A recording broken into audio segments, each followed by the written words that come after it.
Hi, thanks for tuning into Sin's Workshop. So today we're going to be talking about The Beholder by Anna Bright. I ultimately liked this novel in the end, but I did have some issues with it.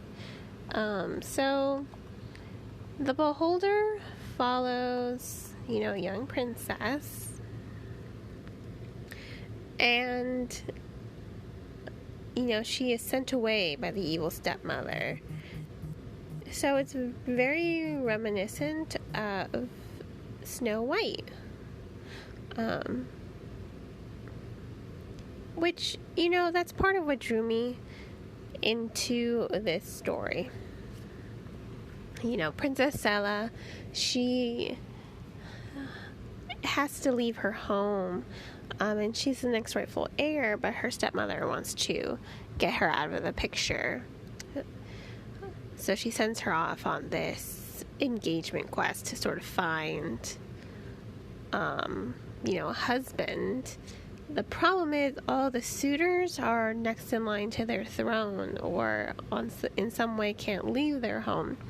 So it's really a trap, It's all just a trap to make sure Sela gets out of Potomac, and that the stepmother's heir is going to be the next ruler of Potomac, Senator-elect, I believe, Seneschal-elect.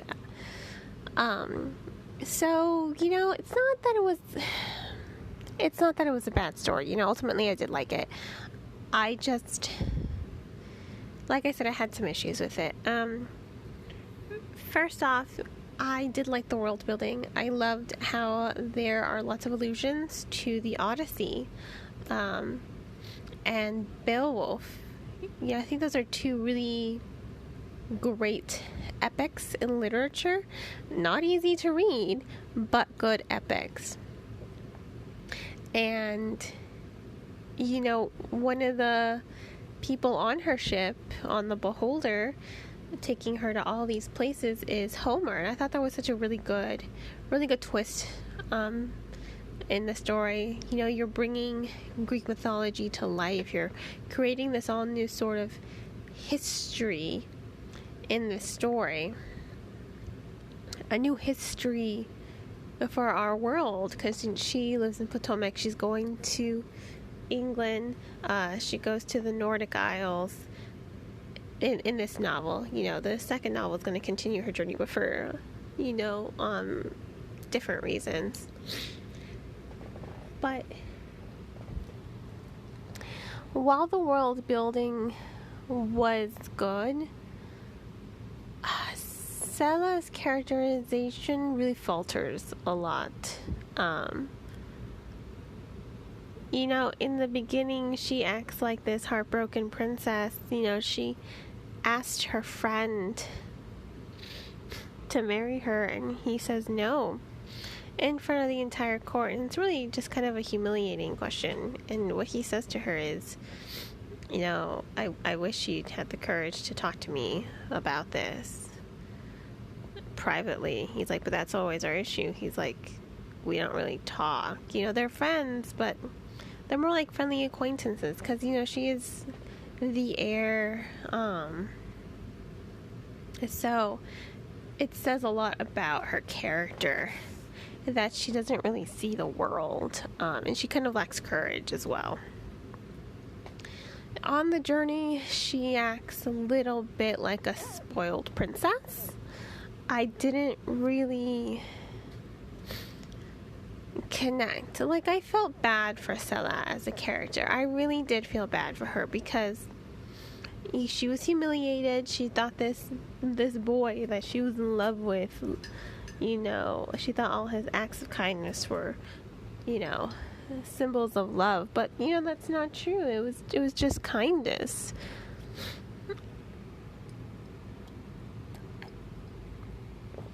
And, sorry, I had to have a cup of coffee. My allergies are killing me today, too. So, you're going to hear me going a lot. I apologize for that.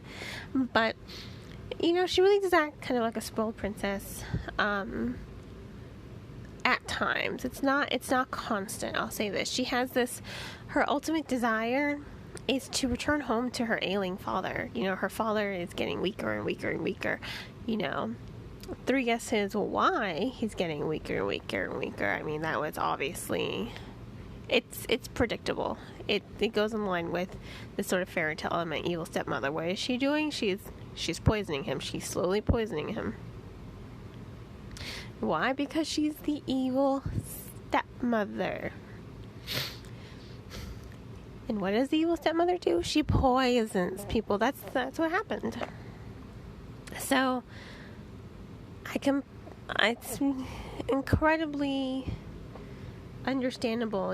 She doesn't want to be away from home. She wants to go back home to take care of her father and to resume her duties as the next heir. She doesn't want to go on this journey, spending 2 weeks with people she doesn't know to try to find a husband that will ultimately take her away from her home. That's not her desire. So you kind of feel for her. And I love how she tries to relate to the Odyssey, to Odysseus' wife, whose name I have unfortunately forgotten. Shame on me. I love Greek mythology. But, she is trying to be like her. And to do that, she has to kind of come into herself. She has to grow as a person. She has to become more clever. She has to become more self-assured. She has to become more courageous. And you kind of see it very slowly. Like, she does have command of her voice. Of that, there is no doubt. She knows how to use her position to her advantage as the next heir. But the fact is, she rarely does it. Because in her home, everyone loves her. She's a princess, but she goes out and she toils with her people, and she says this all the time. She's like, I'm not a princess, I'm a steward. She doesn't really accept her role as nobility in the same way other countries do. She likes to think of herself as one of the people, and she does what she says. She doesn't just bark orders, she participates. So I will say that about her character. That is really good about her character. But as the story goes along, I mean, she really does come into herself, and she stops acting spoiled in a way. And it's not to say that she's acting spoiled. It's just her attitude comes off as spoiled. When really you can understand it's just the voice of this scared young girl who is reluctantly being sent off. She's being sent away by someone who doesn't love her. So I thought that, that is how I felt, about Stella as a character. I have mixed feelings about her. On the one hand, she's kind of good. She does have really strong character development. Bright does devote time to developing her character. But ultimately, there were times where her voice just kind of, they were a little annoying. The other issue I had with the story were some of the dynamics. Okay, so you're kind of wondering who she's going to end up with ultimately, because her friend rejects her. Great. She has to go on this voyage, and there's lots of these small moments between her and the ship's captain. Lots of small moments between them that you think, oh, they're going to end up together. But then she meets Bear, and he's her guard throughout the Kingdom of England. And, I'm sorry, this is a spoiler alert. He is the Prince of England, right? Yeah, she falls in love with him. But then she has to go to her next place. And, the subterfuge kind of pissed her off, but it was super predictable. I knew it. I'm just like, I was reading this book, and when I got to that part of the revelation, I was like, I knew it. I really was, so it's a little predictable. It is a predictable aspect of the story, yes. However, I really enjoyed this dynamic between her and Bear. And then she goes to the Nordic Isles, and she falls in love again with her potential betrothed there. And I'm like, okay, so what? She's in love with this guy, and I was just a week ago, and now she's in love with this guy. She's a little flippy. I feel like she's so eager to have love in her life that she just falls in love with anyone. She was in love with this boy from home. She's in love with the bear. She has some sort of attraction to the ship's captain, and now she's in love with this guy. And it's just kind of like, what? You're kind of wondering, is she just going to fall in love with everyone? Because then you're taking away the magic of the story. You know what I mean? You are taking away the magic of the story if she's going to fall in love with every single person she encounters. I'm hoping the next book is not going to be like that, but that's how this book feels. It's just like, it takes the magic out of it. Now, I'm not a romance reader. I don't usually read romance novels, partly because at times I do find them unbelievable, but I don't mind romance in a story. I don't like it to be just the focal point of the story. I like other things. I need story development, I need character development, I need plot twists. Sometimes I need action, I need adventure. I try to stay away from romance just because I tend to find romance novels unrelatable and unbelievable. So when I picked up this novel, that's not what I really thought it was going to be, but there seems to be a lot of romance here. I'm okay with romance in a novel. However, if you're just going to have the character fall in love with everyone she meets, what's the point then? It's like, are you doing this just to create drama? Are you saying something about how lonely her character is, that she needs to find love any place that she thinks she can get it? I mean, this is something that is going to impact the reader. It means something to the reader to have this person fall in love with everyone she meets. And I didn't like that. I didn't like it at all. I thought it was a disservice to the character. I thought it was a disservice to her characterization. I thought it lost some of that strength that Bright was kind of pulling from the Odysseus story. The Odyssey. You're kind of losing some of that. And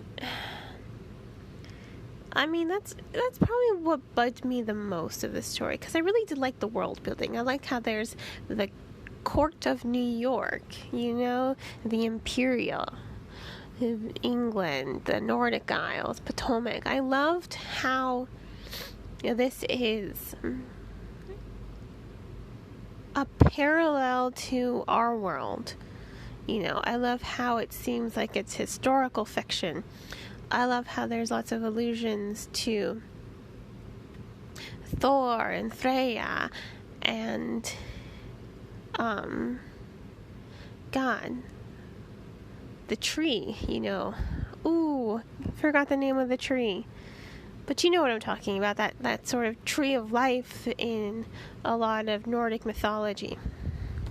There's Odin, there's a lot of mythology in this story. It's Greek mythology, you've got Nordic mythology, you've got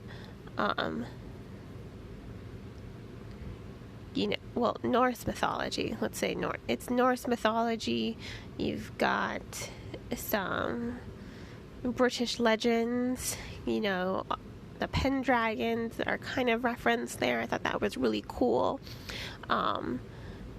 Beowulf, once again, the Odyssey. I mean, you have all these really strong elements to bring this story to life and to create a really strong foundation, a really strong world. I enjoyed the world and the world building in this novel. I was not a complete fan of the characterization and the character dynamics. I think that's where this novel kind of lost me, because I wasn't expecting her to just fall in love with everyone she meets, because that's how it feels. Like, she falls in love with everyone she meets, and I wasn't a fan of that. I think it really turned me off from the novel. But, like I always said, I'm never not going to recommend a novel. I'm a writer myself, so I understand what goes into writing process. Authors pour their heart, their passion into bringing a story to life. Is it always successful? Not for every reader.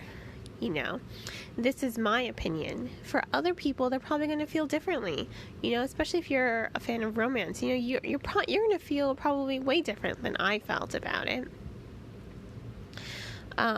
So, I'm never not going to recommend a novel. So, once again, this was The Beholder by Anna Bright. If money is not too tight, I suggest purchasing the book off of bookshop.org, because a percentage of all the proceeds do go to local booksellers. And it'll tell you, before you complete your purchase, how much money is going to be donated from your thing. From your purchase, it will tell you how much is going to be donated to local booksellers and local bookstores. If money is too tight, which I know for a lot of us it is because of COVID-19, I know a lot of people either still are just getting their jobs back or still unemployed, or, I know it's tough out there. But, if money is tight, check out the book from your local library. Libraries are great resources for the community, and they deserve our support. So support bookshop.org if money isn't too tight, and that way you can support local booksellers and support your local library by checking out this book there if money is tight. And I hope you'll support me by following my channel, and if you go into the link into the description, you can be a supporter of Sin's Workshop and Anchor with as little as, a 99-cent monthly contribution to helping me expand this podcast. So, on that note, I hope everyone has a great rest of your day, and, as always, happy reading.